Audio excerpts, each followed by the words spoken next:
ತನಿಖೆ ನಡೆಸಿದೆ.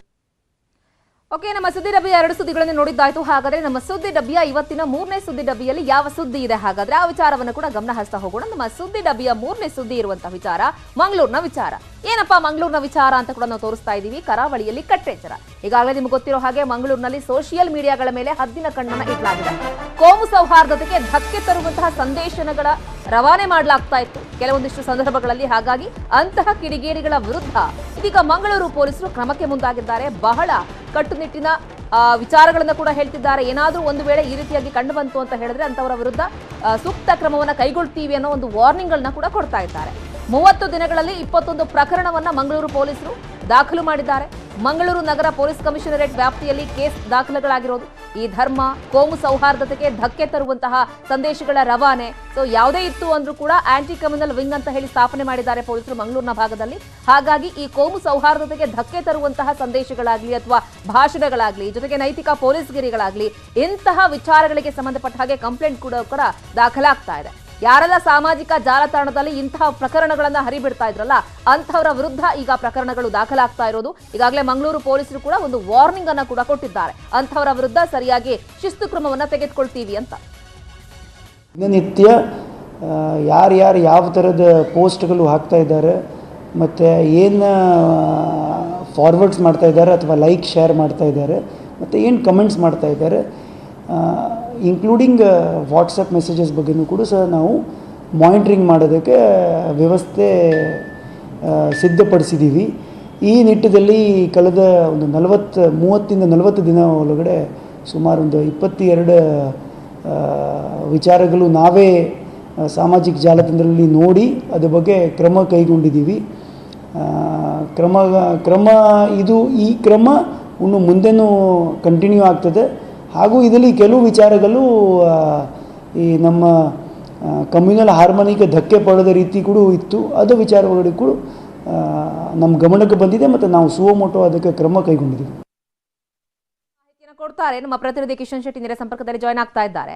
ಕಿಶನ್ ಶೆಟ್ಟಿ, ಮಂಗಳೂರಿನ ಭಾಗದಲ್ಲಿ ಈಗಾಗಲೇ ಆಂಟಿ ಕಮ್ಯುನಲ್ ವಿಂಗ್ ಅನ್ನು ಕೂಡ ಪೊಲೀಸ್ ಇಲಾಖೆಯಿಂದ ಸ್ಥಾಪನೆ ಮಾಡಲಾಗಿತ್ತು. ಈಗಾಗಲೇ ಸಾಕಷ್ಟು ದೂರುಗಳು ಕೂಡ ಹೋಗ್ತಾ ಇದೆ ಅನ್ನೋ ವಿಚಾರಗಳು ಗೊತ್ತಾಗ್ತಾ ಇದೆ. ಆ ಭಾಗದಲ್ಲಿ ಪೊಲೀಸರು ಯಾವ ರೀತಿಯಾಗಿ ಹದ್ದಿನ ಕಣ್ಣಿಟ್ಟಿದ್ದಾರೆ, ಈಗ ಸದ್ಯದ ಮಟ್ಟಿಗೆ ಸಿಗ್ತಾ ಇರುವಂತಹ ಅಪ್ಡೇಟ್ಸ್ ಏನು?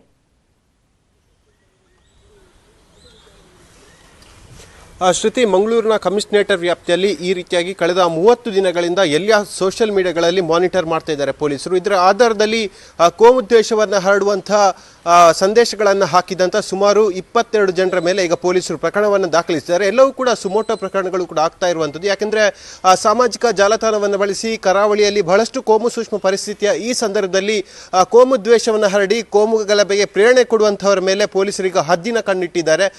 ಎಲ್ಲ ಸೋಷಿಯಲ್ ಮೀಡಿಯಾ ಆಫೀಸ್ಗಳಿಗೆ ಮಂಗಳೂರಿನ ನಗರ ಪೊಲೀಸ್ ಕಮಿಷನರೇಟ್ ವ್ಯಾಪ್ತಿಯಿಂದ ಈಗ ಲೆಟರ್ ಅನ್ನು ಕೂಡ ಹಾಕಲಾಗಿರುವಂಥದ್ದು. ಯಾಕೆಂದರೆ ಈ ಬಹುತೇಕ ಮೆಸೇಜ್ಗಳು ಬರುವಂಥದ್ದು ಫೇಕ್ ಅಕೌಂಟ್ ಮೂಲಕವಾಗಿ. ಹಾಗಾಗಿ ಫೇಕ್ ಅಕೌಂಟ್ನ ಮೂಲವನ್ನು ಪತ್ತೆ ಹಚ್ಚೋಕೆ ಪೊಲೀಸರಿಗೆ ಎಲ್ಲ ಸಾಮಾಜಿಕ ಜಾಲತಾಣಗಳ ಮುಖ್ಯ ಕಚೇರಿಗಳಿಗೆ ಪತ್ರವನ್ನು ಬರೆದಿದ್ದಾರೆ. ಯಾವೆಲ್ಲ ಫೇಕ್ ಅಕೌಂಟ್ ಮೂಲಕವಾಗಿ ಕೋಮು ದ್ವೇಷವನ್ನು ಹರಡುವಂಥ ಮೆಸೇಜ್ಗಳು ಹೋಗುತ್ತೋ ಅವುಗಳ ಮೂಲವನ್ನು ಪತ್ತೆ ಹಚ್ಚೋಕೆಲ್ಲ ಲೆಟರನ್ನು ಕೂಡ ಈಗ ತಯಾರು ಮಾಡಿರುವಂಥದ್ದು. ಕಳೆದ 30 ದಿನಗಳಿಂದ ಪೊಲೀಸರು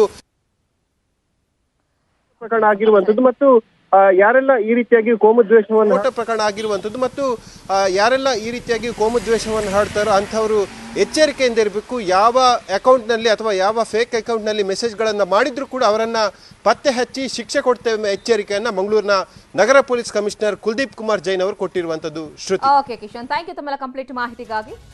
ಓಕೆ, ನಮ್ಮ ಸುದ್ದಿ ಡಬ್ಬಿಯ 3 ಸುದ್ದಿಗಳನ್ನ ನೋಡಿದ್ದಾಯ್ತು. ಹಾಗಾದ್ರೆ 4ನೇ ಸುದ್ದಿ ಏನು, ಹಾಗಾದ್ರೆ ಆ ವಿಚಾರವನ್ನು ಕೂಡ ನೋಡ್ತಾ ಹೋಗ್ಬಿಡೋಣ. ನಮ್ಮ ಸುದ್ದಿ ಡಬ್ಬಿಯ 4ನೇ ಸುದ್ದಿ ಸುತ್ತೋದು ಇಲ್ಲಿ ಮಳೆಯ ವಿಚಾರಕ್ಕೆ ಸಂಬಂಧಪಟ್ಟ ಹಾಗೆ. ಈಗಾಗಲೇ ದೆಹಲಿ ನಿಮಗೆ ಗೊತ್ತಿರೋ ಹಾಗೆ ಉತ್ತರ ಭಾರತದಲ್ಲಿ ವರುಣರಾಯ ಅಬ್ಬರಿಸಿ ಬೊಬ್ಬಿರಿದ್ದಾಯ್ತು. ಈಗ ಪ್ರವಾಹದ ಭೀತಿ ಆ ಭಾಗದಲ್ಲಿ ಕಾಡ್ತಾ ಇದೆ. ಯಮುನಾ ನದಿಯ ಪ್ರವಾಹಕ್ಕೆ ದೆಹಲಿ ಮುಳುಗು ಹೋಗಿದೆ. ದೆಹಲಿಯ ಕೆಂಪುಕೋಟೆ, ರಾಜ್ಘಾಟ್ ಸಂಪೂರ್ಣವಾಗಿ ಜಲಾವೃತವಾಗಿದೆ. ರಸ್ತೆಗಳೆಲ್ಲ ಕೂಡ ನದಿಗಳಂತಾಗಿದ್ದು ಜನರು ಪರದಾಡುವಂತಹ ಪರಿಸ್ಥಿತಿ ನಿರ್ಮಾಣವಾಗಿದೆ.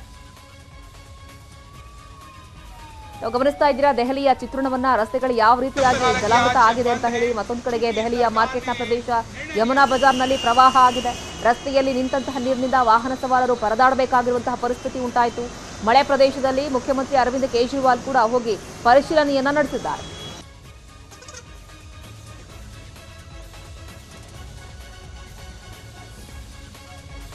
ಇನ್ನು ಇಷ್ಟು ಮಾತ್ರ ಅಲ್ಲ, ಒಂದು ಕಡೆಗೆ ಈ ಸಾಕಷ್ಟು ಅವ್ಯವಸ್ಥೆಗಳ ಆಗರ ಆಗಿದೆ ದೆಹಲಿಯ ಭಾಗದಲ್ಲಿ, ಮತ್ತೊಂದು ಕಡೆಗೆ ಶಾಲಾ ಕಾಲೇಜುಗಳಿಗೆ ಭಾನುವಾರದವರೆಗೂ ಕೂಡ ರಜೆಯನ್ನು ವಿಸ್ತರಣೆ ಮಾಡಲಾಗಿದೆ. ಕುಡಿಯುವ ನೀರಿನ ಘಟಕಗಳಿಗೆ ಪ್ರವಾಹ ಬಂದಿರೋ ಹಿನ್ನೆಲೆಯಲ್ಲಿ ನೀರು ಕಂಪ್ಲೀಟ್ ಆಗಿ ನುಗ್ಗಿಬಿಟ್ಟಿದೆ. ಹಾಗಾಗಿ ಕುಡಿಯುವ ನೀರಿಗೂ ಕೂಡ ಹಾಹಾಕಾರ ಎದುರಾಗುವಂತಹ ಪರಿಸ್ಥಿತಿ ದೆಹಲಿಯ ಭಾಗದಲ್ಲಿ ನಿರ್ಮಾಣ ಆಗಿದೆ.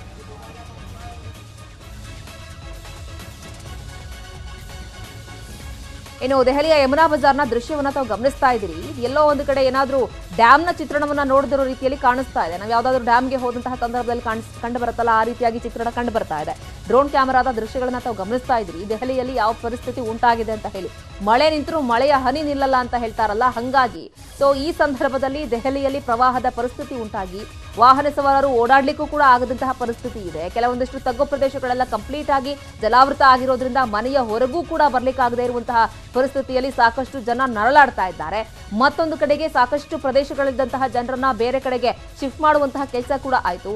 ರಾಜ್ಘಾಟ್, ಕೆಂಪುಕೋಟೆ ಎಲ್ಲವೂ ಕೂಡ ಕಂಪ್ಲೀಟ್ ಆಗಿ ಜಲಾವೃತ ಆಗಿದೆ. ಇನ್ನೂ ಕೂಡ ಪರಿಸ್ಥಿತಿ ಮಳೆ ನಿಂತರೆ ಇನ್ನು ಒಂದು ವಾರಗಳ ನಂತರದಲ್ಲಿ ಈ ಪರಿಸ್ಥಿತಿ ಸ್ವಲ್ಪ ಮಟ್ಟಿಗೆ ತಗ್ಗಬಹುದು ಅಂತ ಹೇಳಲಾಗ್ತಾ ಇದೆ. ಕೆಂಪುಕೋಟೆ, ರಾಜ್ಘಾಟ್ನ ಚಿತ್ರಣವನ್ನ ತಾವು ಗಮನಿಸ್ತಾ ಇದ್ದೀರಿ. ಕಂಪ್ಲೀಟ್ ಆಗಿ ನೀರಿನಿಂದ ಜಲಾವೃತ ಆಗ್ಬಿಟ್ಟಿದೆ. ಯಾವುದೋ ಬೇರೆ ಚಿತ್ರಣವನ್ನ ನೋಡುವಂತಹ ರೀತಿಯಲ್ಲಿ ಭಾಸ ಆಗ್ತಾ ಇದೆ. ಯಮುನಾ ಬಜಾರ್ನಲ್ಲಿ ಪ್ರವಾಹದ ಪರಿಸ್ಥಿತಿ ಉಂಟಾಗಿರೋದ್ರಿಂದ ದೆಹಲಿಯ ಮಾರ್ಕೆಟ್ನ ಪ್ರದೇಶ ಕೂಡ ಕಂಪ್ಲೀಟ್ ಆಗಿ ಜಲಾವೃತವಾಗಿದೆ. ಮತ್ತೊಂದು ಕಡೆಗೆ ಶಾಲಾ ಕಾಲೇಜುಗಳಿಗೂ ಕೂಡ ರಜೆ ಕೊಡಲಾಗಿದೆ. ಅಲ್ಲಿ ಶುದ್ಧ ಕುಡಿಯುವ ನೀರಿನ ಘಟಕಗಳಿಗೂ ಕೂಡ ಈ ಮಳೆಯ ನೀರಿನ ಪ್ರವಾಹ ನುಗ್ಗಿದ್ರಿಂದ ಅಲ್ಲೂ ಕೂಡ ಎಲ್ಲವೂ ಕೂಡ ನೀರು ಪೂರೈಕೆಗೂ ಕೂಡ ಕಷ್ಟ ಆಗುವಂತಹ ಪರಿಸ್ಥಿತಿ ನಿರ್ಮಾಣವಾಗಿದೆ.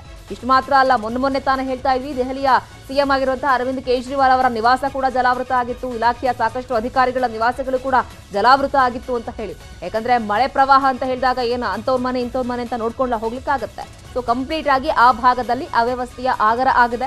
ವಾಹನ ಸವಾರರು ಯಾವ ರೀತಿಯಾಗಿ ನೀರಿನಲ್ಲೇ ನಡ್ಕೊಂಡು ಹೋಗ್ತಾ ಇರುವಂತಹ ಚಿತ್ರಣ ಕಂಡು ಬರ್ತಾ ಇದೆ ಅನ್ನೋದನ್ನ ಕೂಡ ತಾವು ಗಮನಿಸ್ತಾ ಇದ್ದೀವಿ.